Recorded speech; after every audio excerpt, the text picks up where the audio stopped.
Hi, my name is Xela Warner. Today is May 18th, 2025. This is the summer semester term 2 for the class Criminal Justice Systems.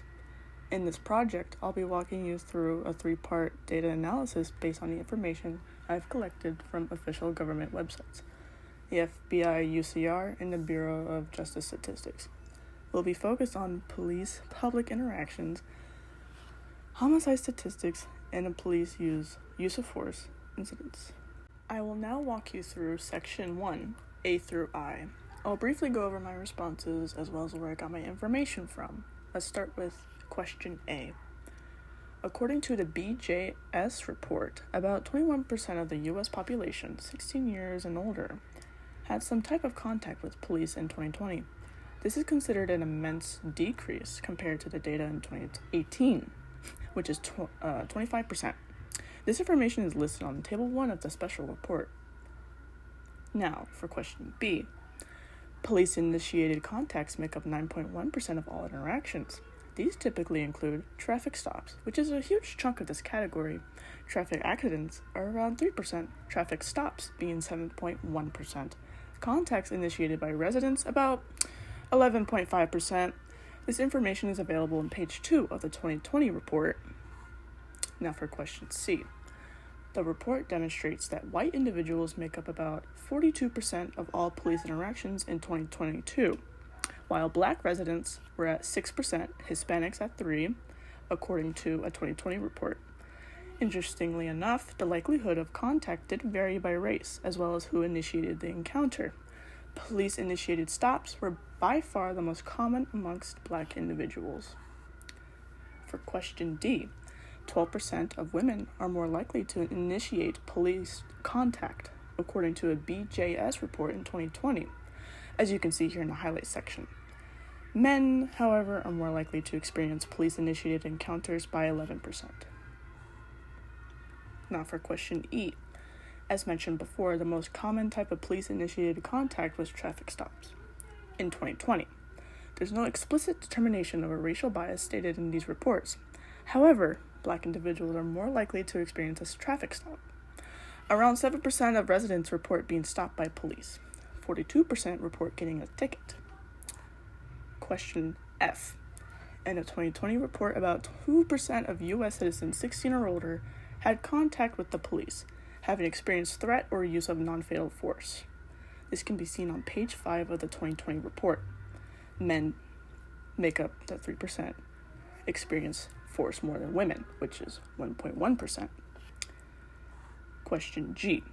As we can see on page 15 of the 2020 BJS report, those who have had initiated a contact with police themselves is approximately 88%.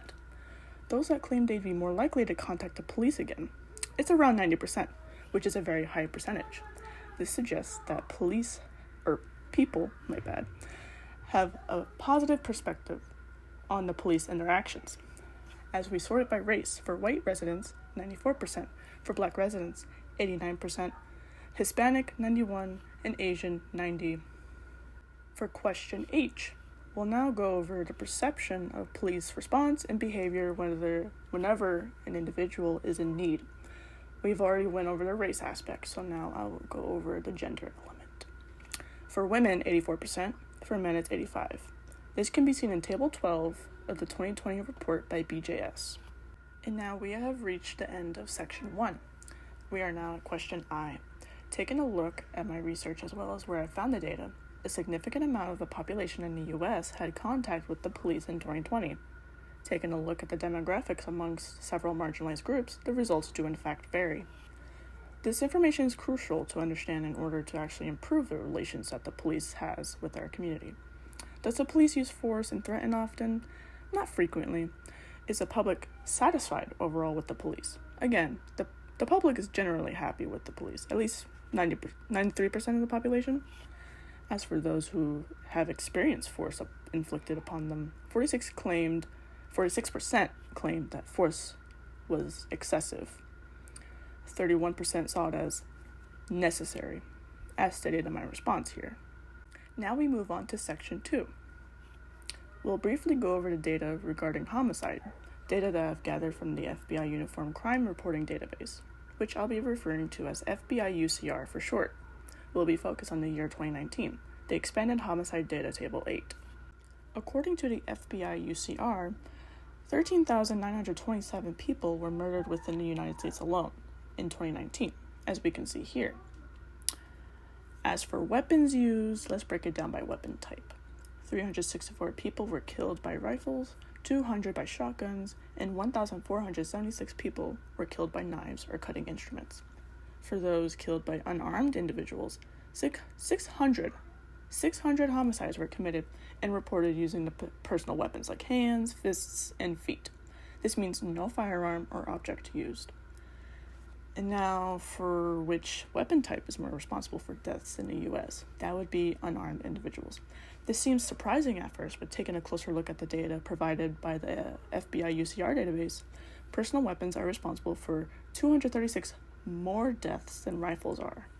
There's about 726 justified homicides in total, 340 of these being felons.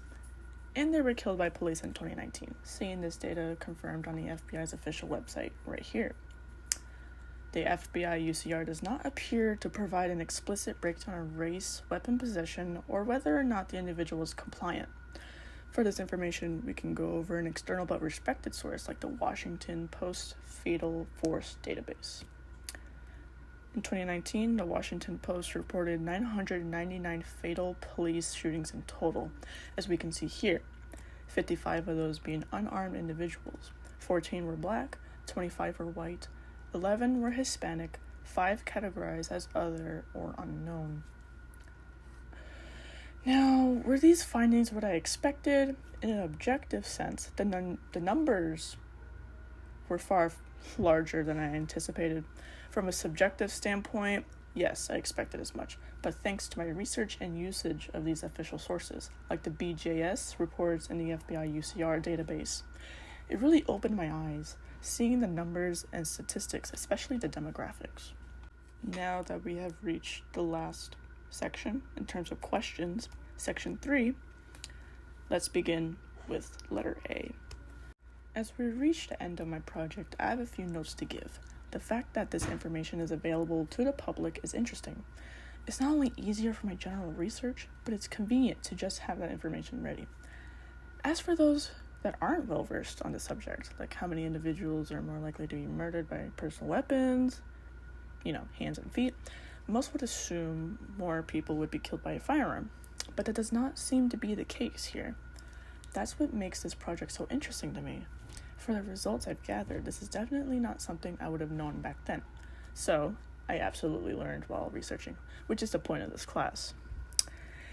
And I would like to thank you for listening and watching, and just in case you need my citations, I have left them at the bottom of my data paper, as you can see here, and in the description of my YouTube video.